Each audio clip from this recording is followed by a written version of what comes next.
Halo sahabat Galang Panji, kembali lagi di channel Bank Sampah Galang Panji. Langsung dari studio baru kita. Kali ini merupakan program baru dari channel Bank Sampah Galang Panji.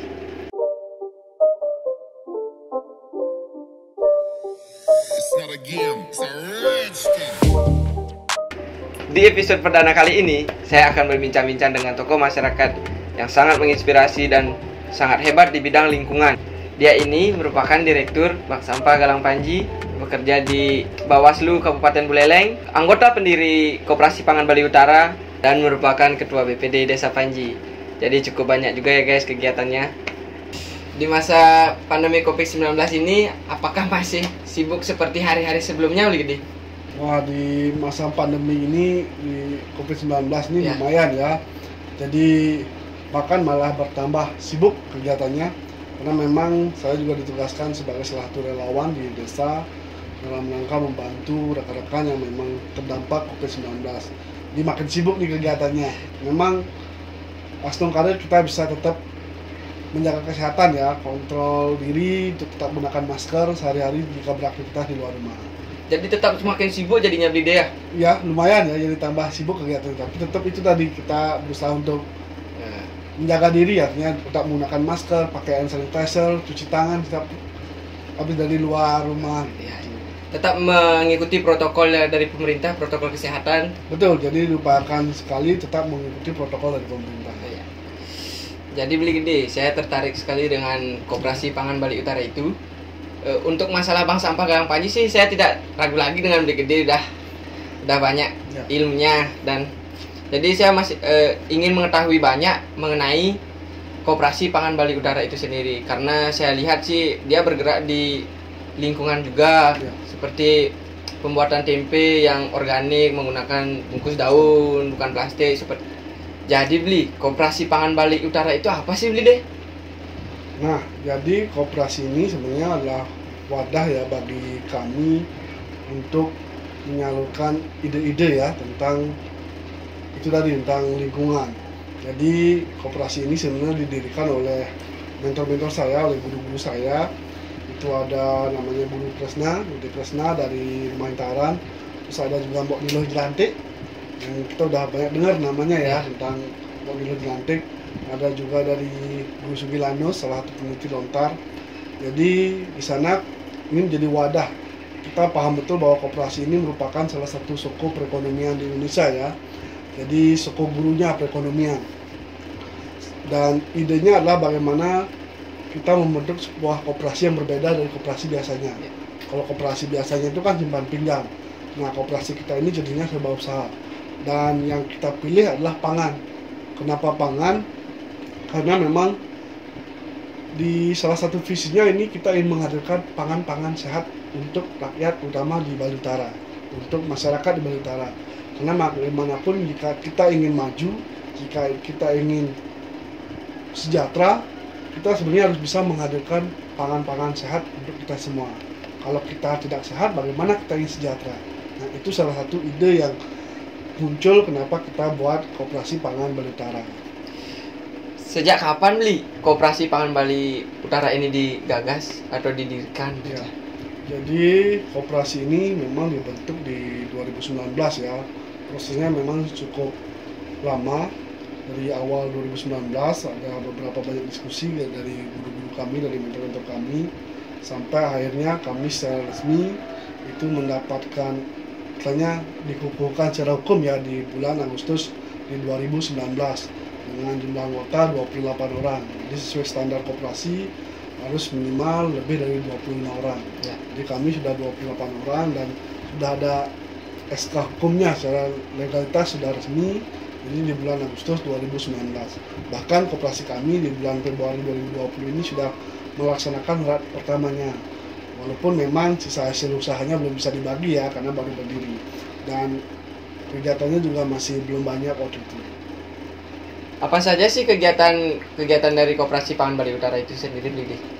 Jadi kita sudah menggagas beberapa program ya di Koperasi Pangan Bali Utara.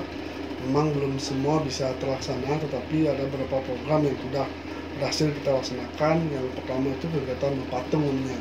Jadi kita punya program mempatung, kita kenalkan dengan celeng Bali ya, atau kucing hitam. Jadi memang Islam lah istilahnya kalau kita orang Bali.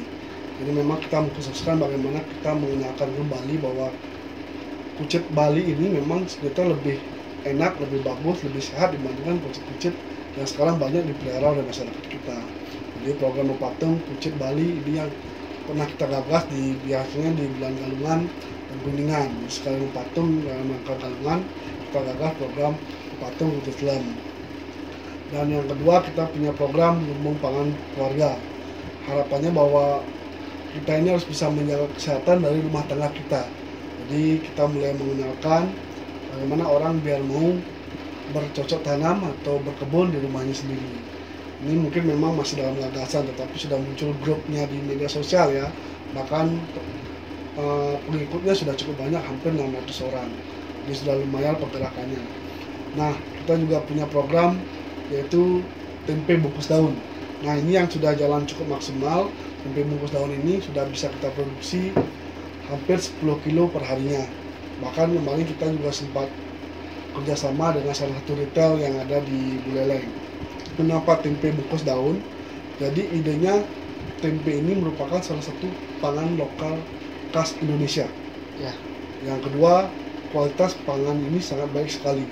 Jadi tempe merupakan salah satu pangan dengan kandungan gizinya yang cukup baik. Tetapi banyak kita lihat di pasaran itu mereka dibungkus pakai plastik. Kita tahu sendiri ya, kita ini orang-orang sampah, bahwa jika suatu makanan dikemas pakai plastik dalam apalagi proses fermentasi dan menghasilkan panas akan sangat berdampak ya. Jadi kami ingin menghadirkan kembali kalau zaman orang dulu itu memang ya bungkus tempenya pakai daun. Nah, ini yang kita ingin hadirkan, bahwa dari hasil beberapa penelitian sebenarnya tempe yang dibungkus daun itu selain lebih sehat juga lebih enak. Jadi berdasarkan penelitiannya, ini yang kami sampaikan. Jadi ini salah satu program kami, sebenarnya sangat kecil ya, tetapi kami ingin menyampaikan pesan-pesan bahwa penting bagi kita untuk makan makanan sehat. Salah satunya tempe bungkus daun, tempe yang lebih sehat. Nah, sekarang ini kita juga punya program yaitu labu yang dijadikan tumbler. Jadi tumbler labu botol yang akan kita bagikan sebanyak 1000 pieces ya, atau 1000 buah ya harapannya di 2020 ini. Sekarang masih proses produksi. Kenapa labu yang kita gunakan sebagai tumbler? Harapannya yang kalau labu ini kan bahan alam. Jadi ketika nanti dia rusak atau tidak kita gunakan lagi, ketika kembali ke alam dia bisa terurai oleh tanah atau oleh alam. Jadi tidak rusak lingkungan lagi. Nah, itu ide-ide yang kegiatan-kegiatan yang dilakukan oleh Koperasi Pangan Bali Utara. Selain juga banyak kegiatannya mulai dari diskusi, terus juga bikin kegiatan-kegiatan seminar, jadi rapat-rapat. Nah, ini bagian bentuk dari edukasi dari Koperasi Pangan Bali Utara. Wah, cukup keren sekali ya Beli dia. Ya. Jadi bergerak di bidang lingkungan juga, Betul. bergerak di bidang kesehatan juga. Wah, keren sekali Beli. Jadi saya masih tertarik tentang tempe bungkus daun itu sendiri Beli. Apa sih kelebihan dari tempe bungkus daun itu? Jadi seperti yang tadi sudah yang sampaikan ya, tempe bungkus daun ini kelebihannya ada dua hal ya. Yang pertama dia sehat, karena ketika proses fermentasi dia tidak ada kandungan plastik yang akan rusak atau masuk ke dalam tempe tersebut. Yang kedua dia lebih sehat. Nah, ini yang kita sampaikan, yang pertama memang dia enak dan juga sehat. Nah, itu kelebihannya dari tempe bungkus daun. Jadi visi dan misinya koperasi bagaimana menghadirkan pangan-pangan yang sehat untuk masyarakat. Tempe sendiri merupakan salah satu makanan yang mudah kita ketemui ya, hampir disukai oleh banyak orang. Dan harganya murah juga ya Beli ya. Murah, itu juga salah satu pilihannya. Kita ingin menghadirkan dari yang paling sederhana dulu, makanya kita pilih tempe bungkus daun. Dan tempe ini juga dikerjakan oleh orang dari asli Bali Utara. Jadi bagaimana kita mendukung ekonomi kerakyatannya orang Bali Utara. Jadi guys, kalian udah tahu kan bagaimana bahaya plastik untuk makanan? Jika ingin tahu video lebih lengkap tentang bahaya plastik untuk makanan, tonton di sini ya guys. Lanjut nih Gede. Untuk produksi tempe bungkus daun itu sendiri, apakah di koperasinya atau tempat lain? Jadi untuk produksinya memang tidak di koperasi kita ya. Jadi buat teman-teman, koperasi kita itu ada di Desa Bengkale, Kecamatan Gubernamban. Tapi untuk produksi tempe ini kita punya mitra ya, mitra kerja namanya Pak Hakim. Dia seorang pengrajin tempe ya yang sudah sangat lama sekali bekerja di bidang tempe. Jadi dia mengerjakannya itu di rumahnya sendiri. Jadi di Pulau Bali, di Kelurahan Kampung Baru, Kecamatan Leleng. Jadi di sana dia bikin di rumahnya. Awalnya dia tempenya bikin tempe-tempe plastik seperti biasa ya, tapi setelah kami ajak diskusi, kami ajak kolaborasi, dia mau menjadi mitra dari koperasi untuk membuat tempe-tempe yang dari bungkus daun. Nah, sekali lagi Bli, saya masih penasaran dengan tempenya nih, Bli. Untuk ketahanan dari tempe ini sendiri apakah sama seperti yang dibungkus plastik? Jadi kalau daya tahan ya, karena memang kita buat tempe yang sehat, nah jadi tanpa bahan pengawet, memang ada masa simpannya ya. Jadi tempe ini kalau di ruang terbuka mungkin 2 hari masa simpannya.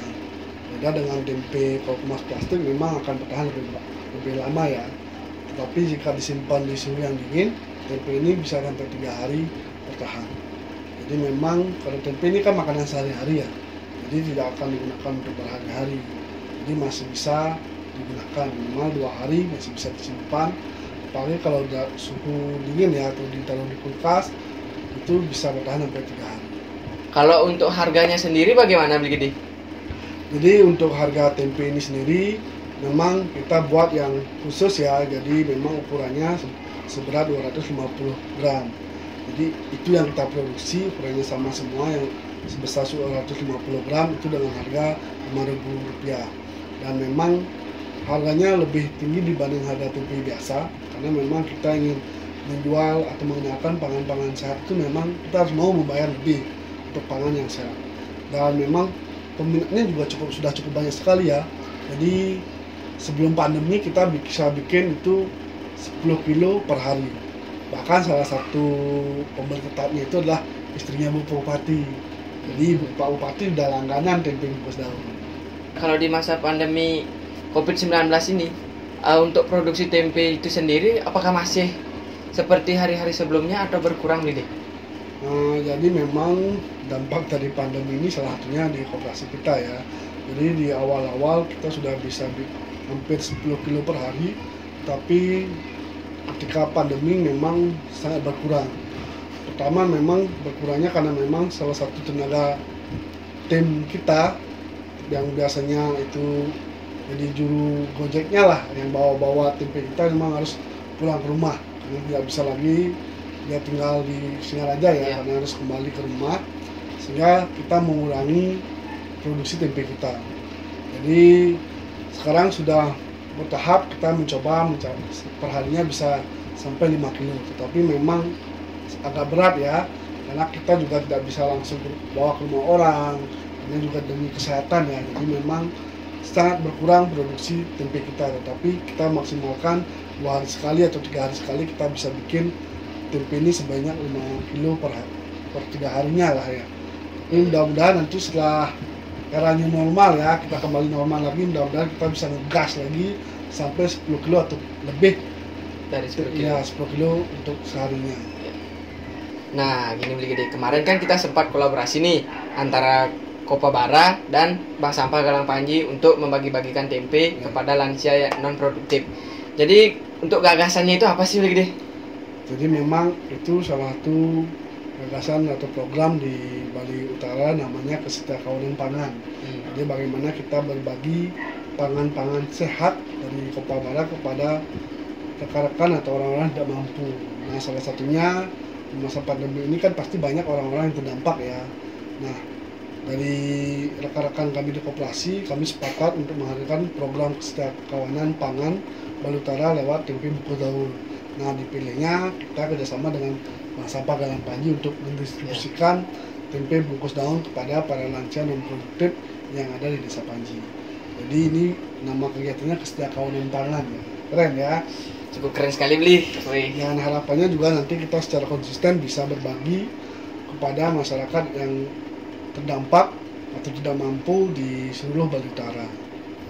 Wih, keren-keren Bli. Saya salut sama Bli Gede. Keren. Semoga semakin sukses. untuk Koperasi Pangan Bali Utara dan untuk Beli Gede sendiri. Ya, bisa juga untuk Bank Sampah Galang Panji dan channelnya ya. Mantap Beli Gede. Mantap. Jadi guys, sekian dulu cerita hari ini di episode perdana program baru Bank Sampah Galang Panji bersama Beli Gede. Nantikan juga cerita selanjutnya bersama tokoh masyarakat yang sangat menginspirasi dan di studio keren kita. Maaf, sebelumnya ini bukan studio kita ya guys. Ini sebenarnya kantor kerjanya Beli Gede Ganesha. Terima kasih untuk Beli Gede Ganesha telah meminjamkan kantornya. Terima kasih juga untuk Beli Gede atas bincang-bincang hari ini. Dan untuk semua teman-teman yang jangan lupa dukung channel Bank Sampah Galang Panji. Jangan lupa untuk klik tombol subscribe di bawah. Dan jangan lupa share ke seluruh media sosial kalian ya guys. Dah.